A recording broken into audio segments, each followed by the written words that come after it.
All right, Chairman, Commissioners, you guys are live. Thank you. Good morning. This is emergency meeting of the Valencia County Commission for April 18th, 2025. Time is 11 a.m.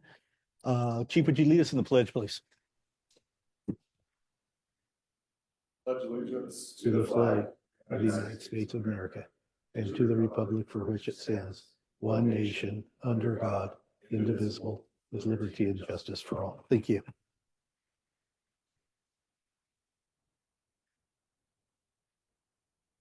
We don't have an approval of the agenda on the agenda itself, but is there any questions regarding this agenda this morning? Okay, we'll move on. Discussion, non-action items, report from emergency responders. Chief, Sarah. Chairman, Commissioners, good morning. As you know, yesterday we had a large fire start in the county, in the BOCC Farms area. Transitioned into what we would call an urban interface fire, so structure fires mixed with fire in the BOCC. Knowing that we were going to have an expanding incident that was going to require a lot of resources, I had Sarah start working on our FMAG process so that we could start activating resources in the state and create a reimbursement mechanism for the response. Currently, we're looking at about 150 acres, about 12 structures that have burned. That's a combination of houses and outbuildings, barns, detached garages, things like that. Luckily, no injuries to the public. We did have a couple of minor injuries to firefighters, but they were treated and released. So that's good. I'm going to have Sarah kind of walk you through the FMAG process, and then if you have any other questions for us, we'll be happy to answer them. Thank you. Chairman and Commissioners. The FMAG process is basically, we bring the commission together, we sign a disaster declaration, we present it to the state. At that time, it goes through state forestry and it goes through FEMA for the approval processes. Usually when we start losing structures and homes and commodities, we usually have to meet a threshold on damages in order to meet the FMAG threshold, along with assistance from the state. At this time, approximately, we've met that threshold with the loss of homes. And so when we, last night at about 11:30, FEMA Region 6 approved the FMAG process, and we were granted a FMAG for the Rio Grande fire out of the BOCC and BOCC Farms area.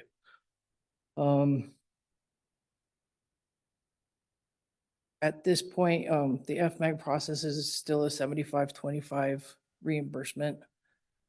Federal government will come in and pay 75% of our 25% cost. It also opens up an emergency order that can be signed by the governor that will also open up about $750,000 in state funds towards reimbursement costs.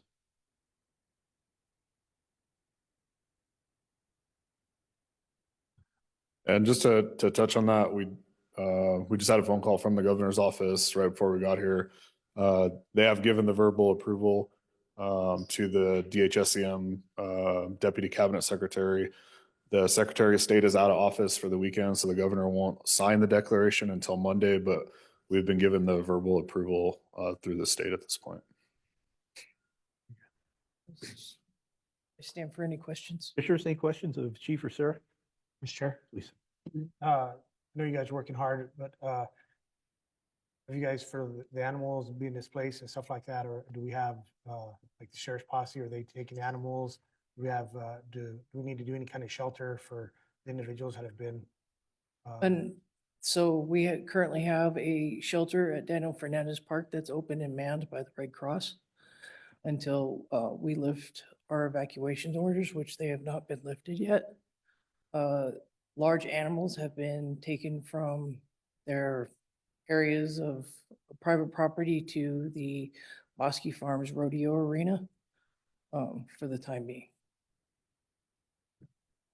Any other questions? Do we know how this fire started? Chairman, Commissioner, not at this time. We're we're still pretty early into the process. So we can start getting a better containment level. We have state investigators that are going to be coming in to start trying to track that down, both structure investigators and wildland investigators. We're trying to dispel some of the rumors that are going around until we have a real solid cause, but right now it's undetermined. Thank you. Anything else, commissioners? Mr. Chair. Please. What are our kind of predictions for this afternoon? I know we've got wind coming this afternoon, and what do you think where we're headed? Chairman Commissioner, the strategy for today is we're trying to get resources front loaded early to get them out onto the fire line. We anticipate the winds coming in at around noon. If we can get resources in place and start to get, some of that area mopped up, we're hoping we'll be able to hold it down. If we see winds like we saw yesterday, particularly if we have winds moving to the south, we're concerned about another, event that we're going to have to engage today. That's part of the reason we have not lifted the evacuation order, is the anticipation of a potential event later today. We didn't want to bring people back in and then have to trigger another evacuation. So until we're confident that we're not going to have a large flare up and another big fire, we're going to try to keep people out of the area. But weather's not looking great through the rest of today. We're going to get a little break tonight and tomorrow with cooler weather, but we're still going to be contending with wind, and with enough heat in that fire area, even with the cool down temperatures, it's still, plenty of heat to continue to ignite. Sarah, I had Crystal Romero reach out from Senator Heinrich's office. Have you been in contact with her yet? And okay, I'm going to direct her your way. She did reach out saying that if we need any additional resources from their office, so I'll have her reach out to you if that's okay. Anything else, commissioners? Chief, how is or Sarah, either one of you, I'm sure that you're getting real good cooperation with mutual aid partners. Chairman, that's correct. So we're actually getting ready to bring a statewide mutual aid agreement in front of you, probably at one of the next meetings coming up. What that agreement allows is basically a mutual aid process versus like an RMP process for bringing resources. I'll give you a great example. About 10 minutes into that fire yesterday, City of Santa Fe Fire Department reached out. Their chief called me and said, "Hey, if you need trucks, I can get them on the road in 5 minutes." In the past, we would have had to wait for the red tape to clear. With this agreement through the Metro Chiefs Association, we said, yeah, just start rolling them. As soon as they got here, we had actually just worked through all the agency agreements that needed to get done. So rather than having a delay, we had resources on scene very quick. City of Albuquerque, Bernalillo County, Rio Rancho, Sandoval County all reached out within the first 15 to 20 minutes and immediately started front loading resources to our area. Where we ran into a problem during the event was we also had another structure fire occurring in the Los Chavez area. We had a brush fire up in the Tomé area, and we had no resources in the county. Part of that state activation, and this is why we triggered that early, was we were able to bring in resources to cover just the general 911 calls. So Bernalillo County sent an engine and a rescue to stage on the north end to just handle the regular 911 responses. We did an all call, brought back all off-duty personnel to staff stations. Even at that point, we had a few periods of time where we had no resources available from any of the agencies, but everybody in the area stepped up. One thing that's great is we have very strong relationships, really statewide. Los Alamos reached out, Las Cruces reached out. We just felt like distance-wise, on a mutual aid response, they were a little too far. But if they needed to be tied in on a declaration level event, then they could get sent through forestry. So we're waiting to see if that's going to happen. But everybody really, really came together.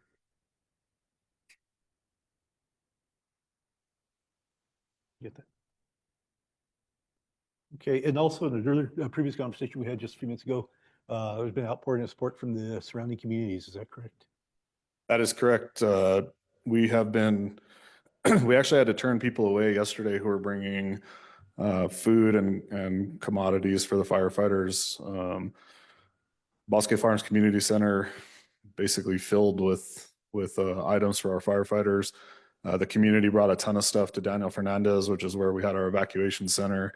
We had a huge outpouring of support for like livestock, community members offering their own property, their trailers. So the one thing that always makes me proud in this community is how people step up in times of need. And again, you know, we had a big event and the community rallied together to do really anything they could, to the point that we, you know, had to turn people away. I don't think a lot of communities are that fortunate, so we're very lucky. That's great. Thank you. We have commissioners, any questions of Chief or Sarah? Actually, one more. With today being Good Friday and stuff, with all your officers, we got people walking in the heat and the wind and stuff like that. We have anything, are you gonna be able to have? We've already got first aid stations already set in place for Tomeo. So to go a little more into depth, Commissioner, we have an incident action plan that was already established for Tomei Hill prior to this event. We have 6 off-duty personnel who are back on overtime that are manning Tomei Hill by itself. We've already had a few incidents this morning, medical calls and a car accident that they've been dealing with. But what we've done is we've separated. Our wildland team is now committed 100% to the Bosque Farms event. We've got people on overtime at Tomei, and then we've got our normal staffing in the county. So our folks are going to have a long weekend, but we do have everything covered efficiently. On that aspect of it, would it be wise to maybe reach out to Albuquerque or see if they have any spare people? I don't want your guys to be running ragged. Right. Unfortunately, we don't have a mechanism for that kind of backfill, if you will. Really, what we did is we assessed the crews that were coming in today, said, hey, like, are you fresh? Luckily, we have a shift change coming up, so the crews coming in tomorrow are going to be fresh crews. And even the crews that are on shift today were able to get some rest. We had them bed down last night intentionally so that they were ready for normal operations today. And then the people we brought in from Tomei or for Tomei, you know, were rested before they came in. So we've been pretty diligent about, you know, making sure that there's a good work rest period. But in the sense, basically, they just, if they thought they were going to have a few days off, they have not had a few days off. But that's the great thing about our crews is they understand that, you know, events like this are going to require them to really step up, and they all have. Didn't have anybody say, no, I don't want to come in. I'm doing this, I'm doing that. All of our crews said, like, I can be there in 30 minutes and I'll go pick up a truck from this station. So, you know, we're lucky to have that dedication out of our people, but we've been really mindful about making sure we're not burning them out or putting them in a position where they're overworked. For in the future, would this be something maybe to get an MOU or something? You said we don't have no mechanism to cover anything like that. Is it something that in the future? So on the Tomei Hill event, we actually already have that mechanism. So every year, Rio Communities handles half of the EMS response. We bring out our medical physicians from the EMS consortium. So we have 3 physicians on site at the event right now. And that's what we've done standard every year. So we already have those things in place for the event. Now, as far as staffing stations after large events, we could talk to the other agencies, but what we're finding is every agency is kind of in the same boat with staffing. And if we say, hey, Albuquerque, can we pull an engine or a rescue to come cover our district because our crews are tired from these events, more than likely we're gonna get turned down for that. Like the event last night where we were actively engaged in an incident, they were happy to send crews to cover those 911 calls, but once the resources are released, most of the agencies are going to commit back to their own area. We can have the conversation, but I'm not optimistic about it. Anything else, commissioners? Chief, Sarah, anything else you want to pick up? Okay. I brought in last night from the state EOC, I brought in Raymond G. He's one of the operations guys for the state. So he helped assist in getting the FMAG drawn up for the county and also get things rolling. Having a state representative in our EOC was great. I also brought down Bernalillo County's team, and they also helped assisted get the initial IAP developed for the fire last night. Okay, we'll go ahead and move on now to our action items or item. This action item is approval of an emergency resolution 2025, don't have the number, declaration of local emergency in the county of Valencia for the wildfire disaster in the community of BOCC Farms. Manager, would you please read that declaration? And anything else you may want to add to that? Declaration of local emergency in the county of Valencia County for the wildfire disaster in the community of BOCC. Whereas the Valencia County Commission Whereas the Valencia County Commission met an emergency meeting on April 18th, 2025 at 11 a.m. in the Valencia County Administration Building, 444 Luna Avenue, Los Lunas, New Mexico 87031, and via Zoom. And whereas on the 17th day of April 2025, a wildfire ignited and is actively burning in and around the community of BOCC Farms in Valencia County, New Mexico, threatening lives, property, agricultural resources, and critical infrastructure.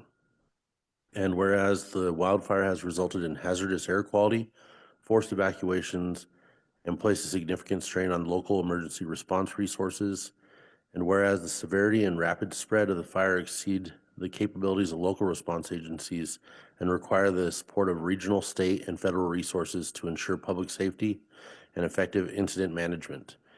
And whereas pursuant to the New Mexico All Hazard Emergency Management Act, NMSA 1978-1210-1, Valencia County is authorized to declare a state of emergency to activate emergency response plans and access additional assistance. Now, therefore, be further declared that this declaration authorizes the use of all available county resources and activates emergency procurement procedures as necessary to protect public health and safety. Now, therefore, be it further declared that Valencia County formally requests support and assistance from the New Mexico Department of Homeland Security and Emergency Management, as well as any other appropriated agencies, to assist in response and recovery operations. Adopted, resolved, and declared this 18th day of April 2025 in Valencia County, New Mexico. Thank you. We also have one of our attorneys, Adrian Nance, via Zoom. I believe there's something you wish to add to this. Yes, Mr. Chairman, can you hear me? Yes. Thank you. Mr. Chairman, I appreciate everyone. This is the correct procedure to follow. That said, the New Mexico Open Meetings Act requires, pursuant to Section 1015(1)(f), that we inform the Office of the Attorney General that we have met in an emergency situation and taken emergency action, which is not, which had to be done faster than the 72-hour requirement. I will send that notification to the Office of the Attorney General and have any dialogue with them that's required. If you will all email me a copy of the resolution once it's signed and has its number, I will get that in the works. So if you have any questions for me, let me know. Any questions of Adrian at this time? There's not. We'll get that taken care of, Adrian. Thank you for your help. My pleasure, Okay. sir. Alrighty, have the resolution before us, gentlemen. Is there a recommendation? Mr. Chair, I'd like to make a motion to approve. Second. I have a motion for approval from Commissioner Gazelle, second by Commissioner Barry. Any discussion on the motion of the second? Be done. Commissioner Richardson, your vote? Yes. Commissioner Gazelle, your vote? Yes. Commissioner Barry, your vote? Yes. Commissioner Sparkman, your vote? Yes. I vote yes, that is approved. Before we adjourn, I just want to take a moment to thank our first responders along with our mutual aid partners and the residents of Valencia County for their ongoing support in this disaster. Also, our thoughts and prayers go out to all the victims of the fire and also to all the first responders that are working diligently to get this under control. Any other closing comments at this time? Mr. Chair. Please. Along those same lines, I'd like to as well thank the first responders. You guys just are very selfless and do such a great job for our county. This morning, I'd like to personally thank my staff for, on their day off, coming in and making sure this meeting happens in a timely manner, getting these agendas posted in the correct places, getting the Zoom meetings online. Thank you, Tessa Mast, our IT director, Lachelle Armstrong, for getting our agendas posted in the appropriate places and made. So yeah, it's just a testament to Valencia County employees. Again, we can never say enough. They truly work for this county and do it in a selfless way. So thank everybody involved. Thank you for those acknowledgements. Anything else, commissioners? There being none, we are adjourned. Thank you all for being here. Thank you.